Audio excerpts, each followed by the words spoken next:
So the question is, why am I coming out today? I mean, for a whole variety of reasons. First, I've just had a meeting with the president-elect, and I was quite impressed with how well he looks, how determined he is, to help get Cameroon back on the right track, with how much he's looking forward to being installed in office and to get to work for the Cameroonian people.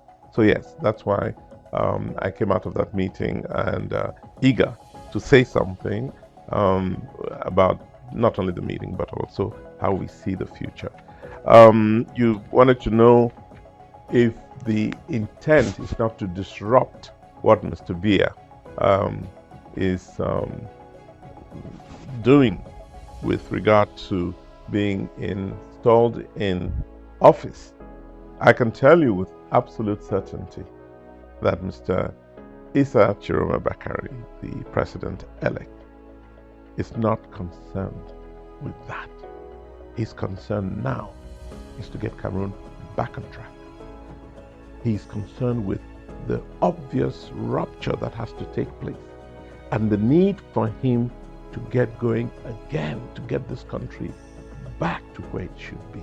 And that's his primary concern. He's also concerned with doing everything to avoid a single death, another drop of Cameroonian blood. He's trying to avoid that. So he's not going to want to step into some masquerade that's called a swearing in. He doesn't understand what swearing in they're talking about. The elections were held. It is clear to you and to me and to the international community, and of course the national community, that Mr. Issa Tchiroma won. And that's what matters. The truth matters. And if you, listening to me now, know what the truth is, that should be your only concern. That's the only concern Mr. Tchiroma has. And he's looking forward to organizing himself.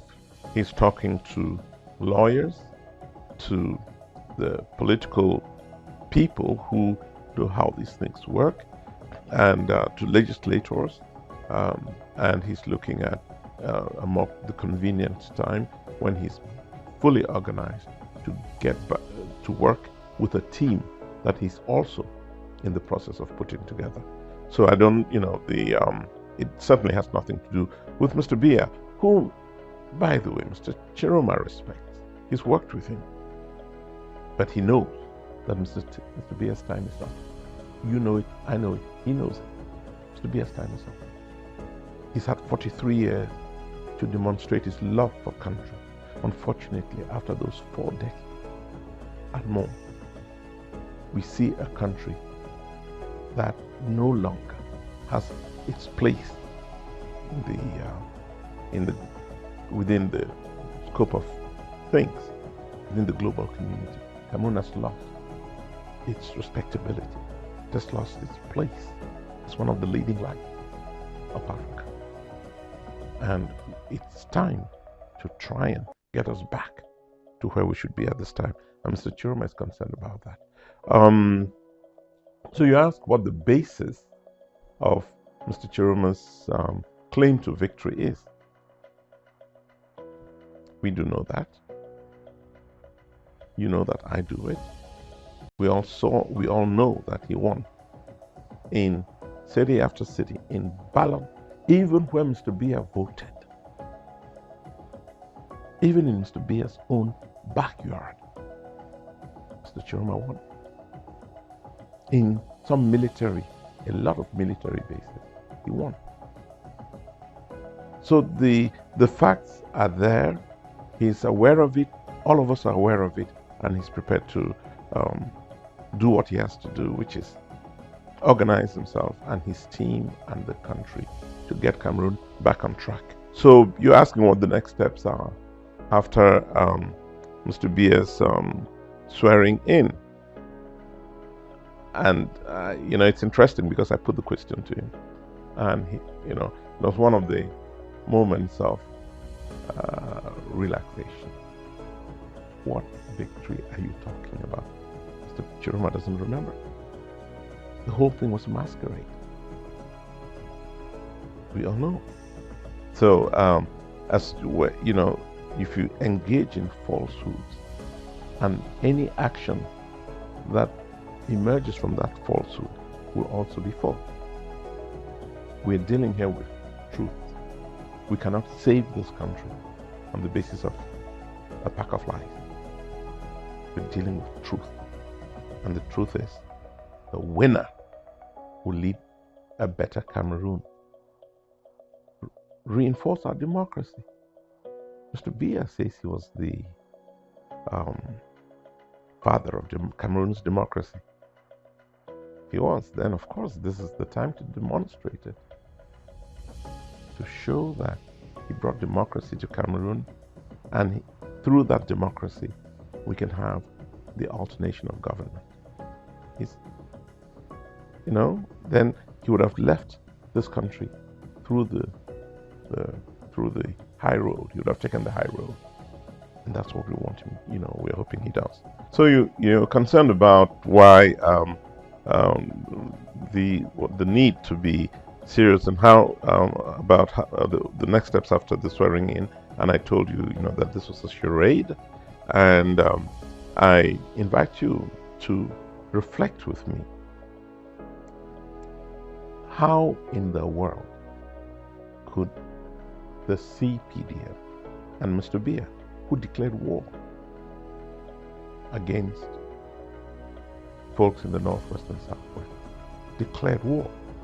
It is true that some people wanted to secede from the country. You would have thought they would have sat down to discuss why people want to secede and what needed to be done. No, on the contrary, a political problem was being resolved through military means. And as a result, a lot of people died. A lot of people ran into exile. And a lot of people are in internal displacement, eternally displaced in Cameroon. And there are millions, hundreds of thousands who left for Nigeria and other surrounding countries. That's the problem.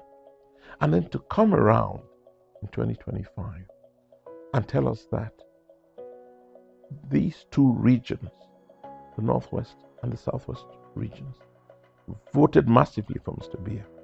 If you think that's true, then you've got another thing to do.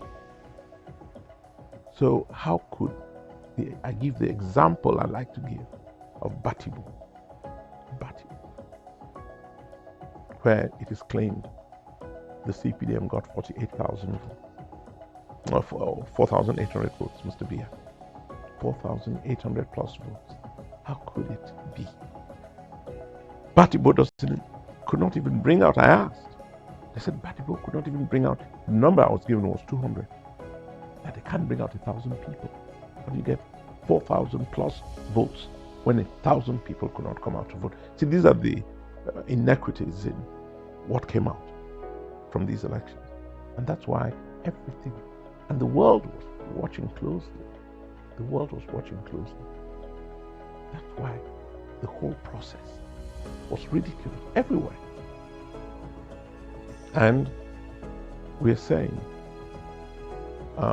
even where it was ridiculed, it was clear who had won. And Mr. Tchiroma is now in the process of preparing to be sworn in. And he wants to do it in the most peaceful way possible. He's very concerned by the fact that there's been an attempt to use guns to legitimate an election because the ballot box was insufficient to keep some people in power. And because they opted for guns instead of ballots, some people died. He's very concerned about that. So he wants to use the coming period to look at all the legal ramifications, to look at all the political and legislative means, and to prepare himself to be sworn in the best way possible, so that this country can come together again to do what needed to be done. After 43 years in power, look at what should have been the flower of the BS system. Yaoundé, capital city. There's a minister who said he doesn't see potholes in Yaoundé. He doesn't see garbage collected in streets across the city. A minister in government said that. Obviously, he isn't looking, or he's driving in areas that have nothing to do with where you and I go. Now, Yaoundé is one of the least developed capitals in Africa today. That should have been the city on the hill, the shining city on the hill, that would set the tone and example for the rest of the Cameroonian nation and its economy. On the contrary, we come into a city that has no lights, a city that has no roads, a city where water is not guaranteed, pipe-borne water, a city where you see graduates on motorbike, not engaged in seriously productive activity, a city where joblessness is the fate of youth. So, and what is true in Yaoundé is true across the country. Mr. Issa Tchiroma Bakary wants to change that. He wants to turn that around. He wants a nation that creates jobs for its youth. He wants a nation where the economy rebounds and becomes the economy that many of us, those in my age group, knew about Cameroon. One of the fastest growing economies on the continent. It once was the case. Why? Because we've got the resources. All we need are leaders who do not think primarily about themselves, but think about the Commonwealth. Think about the global good. That's who we want. If Mr. Tchiroma comes and continues the same game, of course Cameroonians will throw him out. But he's coming to rebuild our democracy, the same democracy that Mr. Biya prides himself in having brought to Cameroon. This is the time to strengthen that democracy. The president, Mr. Biya, leaves. There's a peaceful handover, and a new government comes in with new ideas on how to rebuild the country. That's what we're talking about. So we're looking forward to this. Mr. Tchiroma is looking forward to this, and I hope that we all will live to see in a very short time the profound transformation that will take place in Cameroon. And I think with that, a new dawn would have come to the country. And I hope, he wanted me to, when we spoke, he wanted me to reassure everybody that he's strong, determined, ready to go to set the pace and the stage for a whole new Cameroon to emerge. That's why I left him very happily.